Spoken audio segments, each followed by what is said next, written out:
Жогорку кеңештин бюджет жана финансы боюнча комитетинин төрагасы Таабалды Тилаев спикердин атына тармактык комитеттин башчылык ыйгарым укуктарын токтото тургандыгы жөнүндө кат жолдоду. Бул тууралуу депутат комитеттин кезектеги жыйынында билдирди. Аны парламенттин басма сөз кызматы кабарлады. Мыйзамга ылайык бюджет жана финансы боюнча комитетти оппозициянын өкүлү жетектөөгө тийиш. Республика Ата журт фракциясы парламенттик көпчүлүк коалициясынын курамына кирди. Мен ошол фракциянын мүчөсү болгондуктан өз ыйгарым укуктарымды тапшырууну чечтим, дейт Тилаев. Өткөн аптада парламент ишеним көрсөтпөгөндүктөн Сапар Исаков баштаган өкмөт кызматтан кеткен. Ошондон кийин парламенттеги Республика Ата журт фракциясы көпчүлүк коалицияга кошулган.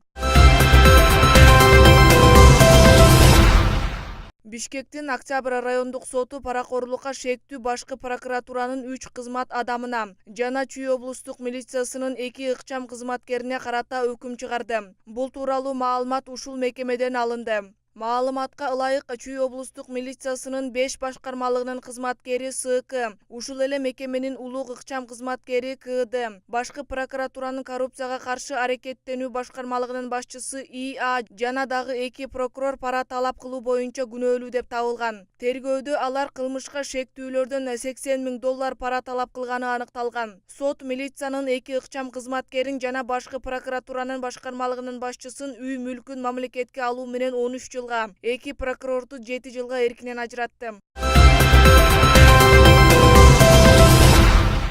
Кара Суу районунда оор жүк ташуучу унаанын айдоочусу 26 жаштагы жигитти өлтүрө сүзүп качып бара жаткан жеринен кармалды. Бул тууралуу облустук ички иштер башкармалыгынын жол кыймылы коопсуздугун камсыздоо бөлүмүнөн билдиришти. Маалыматка ылайык окуя 22 апрелде саат 9:00 чамасында Кара Суу районунун Шарк айыл өкмөтүнүн Мача конушунда болгон. ДАФ үлгүсүндөгү оор жүк ташуучу унаа жөө жүргүнчүнү сүзүп кеткен. Кырсык болгон жерде Чоң Алай районунун 26 жаштагы тургуну каза болгон.